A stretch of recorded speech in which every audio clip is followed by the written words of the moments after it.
السلام علیکم دوستو، بنی اسرائیل میں ایک نوجوان تھا، بہت خوبصورت اور نہایت پاک باز۔ وہ نوجوان ٹوپیاں اور ٹوکریاں بنا کر بیچتا تھا۔ ایک دن بازار میں ٹوپیاں بیچتے بیچتے بادشاہ کے محل کی طرف نکل پڑا۔ محل میں ایک حسین شہزادی کی اس پر نظر پڑی تو اس نے اپنی خادمہ کو بھیج کر اس نوجوان کو بلوا لیا۔ نوجوان نے سمجھا کہ شاید شہزادی صاحبہ نے کچھ خریدنا ہے۔ وہ خادمہ کے ساتھ محل میں داخل ہوا تو خادمہ دروازہ بند کر کے باہر سے چلی گئی اور شہزادی برہنہ حالت میں سامنے آ گئی اور بولی، اے حسین نوجوان، میرے قریب آ اور میری خواہش پوری کرو۔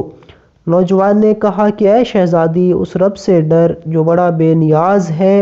شہزادی نہ مانی اور دھمکی دینے لگی کہ اگر تو نے میری تسکین پوری نہ کی تو میں بادشاہ سلامت کے پاس شور مچاتی اسی حالت میں جاؤں گی اور کہوں گی کہ اس نوجوان نے میری عزت زبردستی لوٹنے کی کوشش کی ہے۔ اے نوجوان بڑا پریشان ہوا اور کچھ سوچ کر بولا، اچھا مجھے نہانے کی اجازت دی جائے تاکہ میں صاف ستھرا ہو جاؤں۔ شہزادی بولی، ٹھیک ہے، پر یہاں نہیں نہانا تم نے، کیونکہ تم بھاگ جاؤ گے۔ تم اس خادمہ کے ساتھ 40 فٹ اوپر محل کی چھت پر جا کر نہاؤ۔ نوجوان مان گیا اور اوپر چلا گیا۔ وہاں جا کر جو اس نے دیکھا کہ اب کیا کروں تو اس کے ذہن میں اس کے سوا کوئی اور حل نہ آیا کہ 40 فٹ چھلانگ ہی لگا دی جائے۔ اس نے چھلانگ لگاتے وقت دعا پڑھی، اے اللہ پاک، مجھے تیری نافرمانی پر مجبور کیا جا رہا ہے اور میں اس برائی سے بچنا چاہتا ہوں۔ مجھے 40 فٹ نیچے چھلانگ مار کر مر جانا تو منظور ہے لیکن تیری نافرمانی نہیں۔ یہ کہہ کر نوجوان نے چھلانگ مار دی۔